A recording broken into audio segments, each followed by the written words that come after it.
مصطلح الحقيقة صعب يكون له تعريف بسيط وواحد، وده لأسباب كتيرة، زي إن مفيش إنسان كامل حاليا في احتمالية الخطأ كبيرة، وإن مفيش إنسان واحد عنده كل التفاصيل لموضوع أو قضية معينة. دايما في أمور مختفية مهما وصل من معرفة وعلم،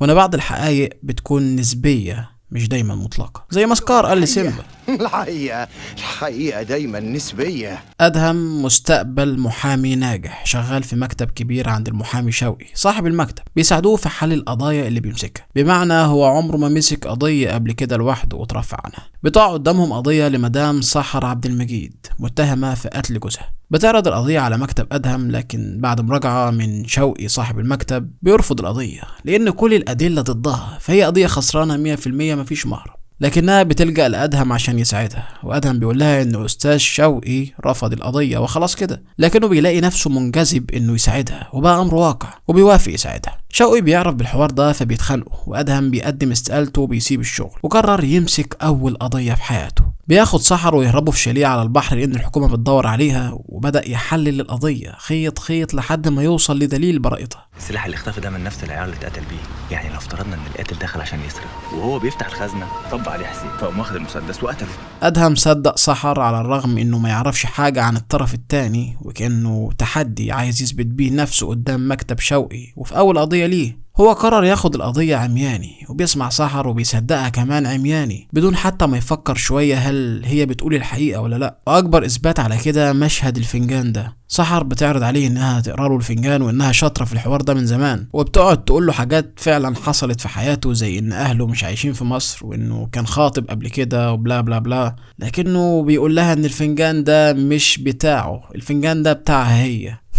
معنى كده هي درساه من قبل ما تتعرف عليه، وإن في حاجة غلط والحوار ما جاش صدفة، لكنه بيتجاهل ده. هو مكمل في تصديقها أو بيقنع نفسه إنها بتقول الحقيقة. أدهم بيحاول يقرب من ولاد المرحوم بصفته واحد كان واخد سلفة من أبوهم قبل ما يموت وجاي يرجع له فلوسه، وبالفعل بيقرب من معتز وليلى السكرتيرة لحد ما يدخل مكتب البيت ويشوف الواقعة بعينه ويحللها، وبياخد طريق رشا أخت معتز يمكن يعرف منها تفاصيل ما حدش يعرفها غيرها. أدهم متساق ورا الحب وتعلقه بسحر، وبيعمل المستحيل عشان يوصل للحقيقة اللي في دماغه هو بس. أفلاطون لما جه يوضح لنا مفهوم الحقيقة قسم العالم المحيط بينا لقسمين: عالم مثالي حقيقي وهو الكمال المطلق وبيتم الوصول للكمال ده باستخدام العقل، وعالم حسي مزيف وهو العالم اللي بنعيشه، وان كل الحقائق اللي بنوصل لها هناك نسبية وسطحية ووهمية كمان. أدهم اختار العالم التاني، وهو انه يصدق اللي هو عايزه حتى ولو مش منطقي. سحر بيتقبض عليها، وأدهم بيوعدها انه مش هيسيبها ابدا وهيفضل معاها لحد ما يوصل لبراءتها. فحد بيطارد أدهم وبيبعت له رسائل زي ان سحر بريئة وبيحاول يوجهه من بعيد لبعيد، وأدهم حاول في مرة يمسكه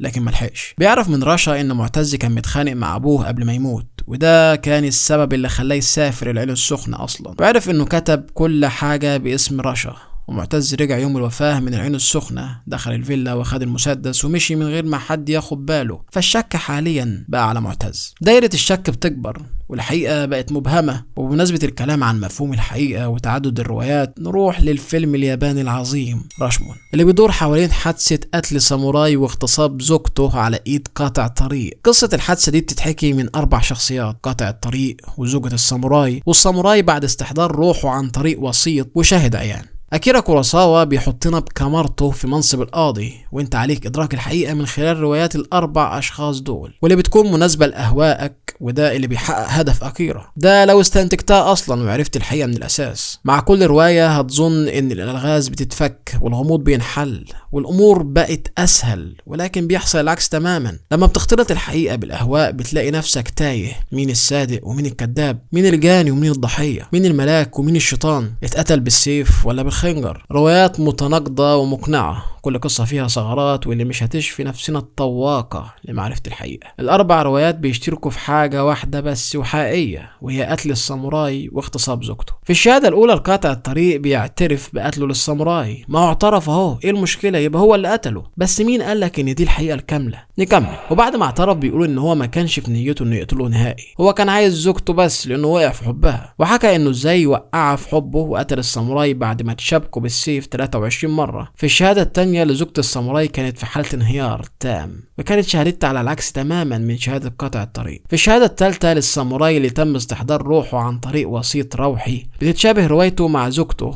مع عكس الأدوار الجاني بقى الضحية. في الرواية الرابعة الشاهد العيان اللي سرق الخنجر بعد موت الساموراي قال ان هي اللي عملت الفتنة بينهم ودخلتهم في تحدي، واللي يكسب يفوز بيها. يا ترى هتصدق مين؟ لو عايز تعرف الحقيقة لازم تجرد الأحداث من الأهواء والعواطف، وده مستحيل عمليا لأن ذاتنا بتتأثر على الإلمام بالحوادث اللي متخزنة في ذاكرتنا، والتأثير ده اسمه تأثير راشمون، وعشان كده جه اسم الفيلم. وبسبب التأثير ده بيكون الشهود على نفس الحادثة ليهم روايات مختلفة وفي نفس الوقت معقولة، وده اللي بيقدمه أكيرا كوروساوا بكل براعة اللي اتعرفت بفلسفة الحقيقة. فازاي تستنتج رواية مجردة من قاطع طريق فخور بأفعاله السيئة، ومن زوجة تعرضت للاغتصاب، ومن ساموراي شاف زوجته بتغتصب قدامه مش قادر يعمل حاجة، ومن شاهد عيان بيحاول يخفي سرقته. نرجع لأدهم. أدهم بيوصل للشخص اللي بيطارده جاره الحاج الثابت الدكروري، بيدله على مكان شغله، وبعد شوية مطاردات بيمسكه وبيعرف منه انه اخو سحر، وانه بيعمل كل ده عشان يساعد اخته. معتز بينفي كل اتهامات أدهم، وبيعرف منه ان في شيك اتصرف يوم الحادثة بقيمة 6 مليون باسم سحر لواحد اسمه صلاح عبد التواب. بيوصل لصلاح عبد التواب وبيدله على سوزي، بيكتشف ان سوزي دي هي ليلى، وانها كانت على علاقة بالمرحوم، وان هي اللي كتبت اسم سحر في الشيك. ولما فتشوا الفيلا لقوا مسدس الجريمة، وبكده القضية انتهت ببراءة سحر ودخول ليلى السجن. لكن الحكاية ما انتهتش، بيتجوز أدهم سحر وبيخلفوا بنت وعايشين في سعادة. بيقرأ أدهم في جريدة نعي لوالد منتصر صاحبه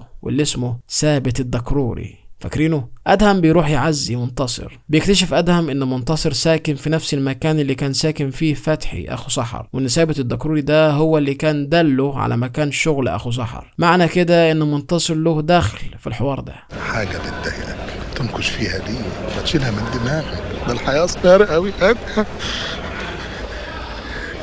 والله يا أستاذ منتصر، هو الإنسان كده عنده فضول دايما يعرف المجهول، ودايما بنديله معنى، والحياة أقصر من كده بكتير. المهم أدهم بيعرف إنه ضحك عليه، وإن كل ده كان معمول عشان هو اللي يمسك القضية، وإن اللي قتل فعلا هي سحر وأخوها، بالإضافة لمنتصر اللي خطط لكل حاجة. أدي يا عم أدهم عمال ماشيلي ورا إحساسك لحد ما لبست في حيطة، برغم إن كل حاجة بتقولك عكس كده من أول قراية الفنجان. بيرجع أدهم لسحر يقول لها إنه عرف كل حاجة. سحر بتطلب منه إنه يسامحها وبيسامحها، لكن بعد ما بلغ الحكومة عنها وبيجوا يقبضوا عليها. وبتنزل علينا معزوفة أستاذ ياسر عبد الرحمن.